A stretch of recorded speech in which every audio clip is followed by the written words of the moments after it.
All right, here's a couple of quick thoughts. The biggest mistake the US is making and makes is to think that there's a left and a right.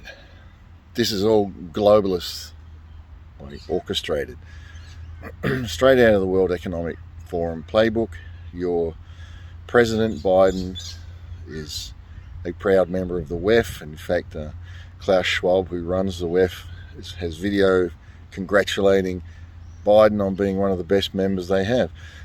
So every decision that's made is not made to try to save the USA.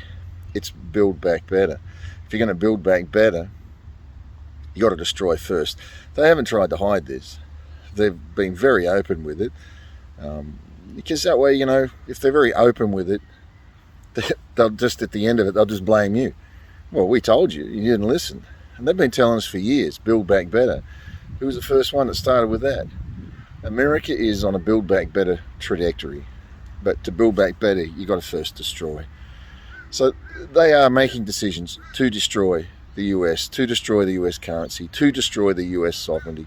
Here in Australia, where I am currently, the Australians think that they have autonomy. They don't. Sovereignty, they don't have it.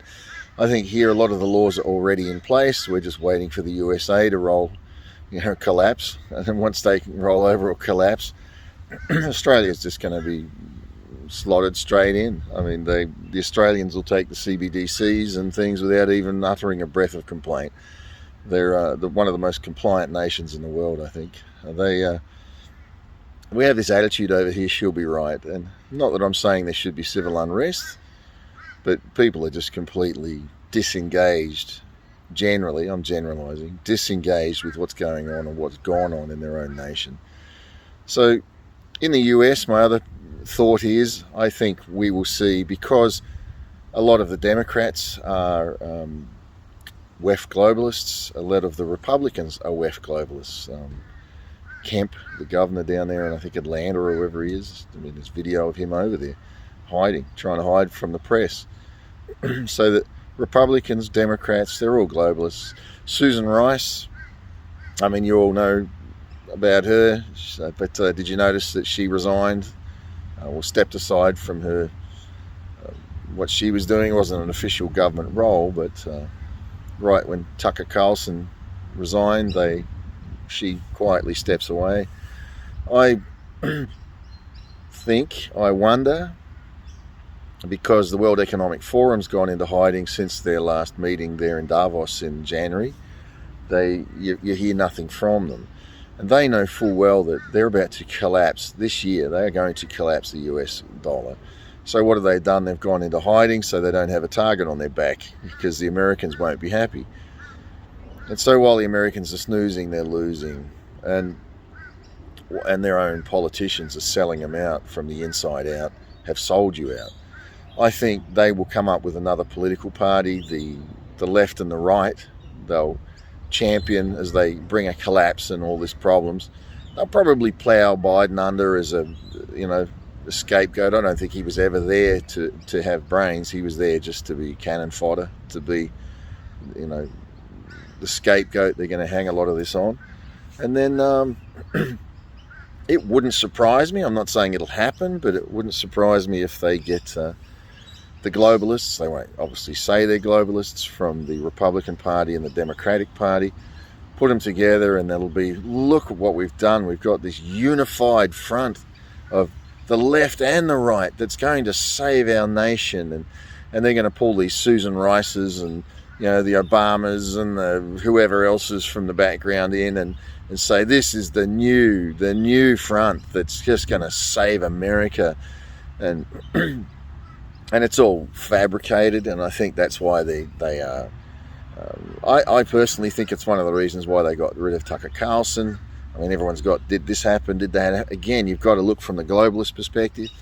And when you look from the globalist perspective, I think Tucker Carlson was too big a voice for the conservative side of things to help get Trump over the line. And they are doing everything to make sure Trump does not get in, because Trump is a nationalist and they have this globalist plan. And they're going to present, like I said, some third party of covert globalists to say, oh, we're here and look what we've done. We've unified to save the US. And the last thing they need is a Trump stepping in and taking over. Personally, I wonder, I feel, I predict, I think that naturally it's virtually impossible for Trump to get in. But I think he's God's man and he's going to get in. In the collapse and the chaos, you can't control chaos. They think they can, these globalists, but they can't. In that chaos, I think people are going to beg Trump to come back and Trump will come in. I think we'll have a period of, well, just one term. He can only do one more term anyway, of relative peace as he tries to bring back some normality into the economic system and the financial system of the USA. And then after he's done, all hell will break loose. And I'm saying that because I, over 20 years ago, had vision of the currency collapsing on the streets of Boston, a bunch of other things attached to that I won't go into. But I do believe in that. It was a period of 3 years that we were going to see a awakening, a move of God, of people being drawn to the freedom of God, not in the way religion has taught that. We can maybe talk about that another time. And I think that 3 year, or around 3 year period is, I felt after that major persecution will arise, and I feel that when we were going to get a leader such as Trump, it may not be Trump, but I think it will be. I think Trump is God's man for this next period, the next presidential election. So how that happens, I think it's impossible naturally, but I think he's going to be there. And I look forward to the opportunity to bless that man with what God has for his life, as I think he will bring a lot of peace to a very troubled nation. So it's a lot of messy times ahead, but there are answers and there are some good paths that we can take, and looking at some other things and hopefully be doing some. Hey, I might do a live soon. We can have a chat, but stay safe, stay strong, keep preparing. Prepare spiritually, mentally, and then physically, and you can take anything on then.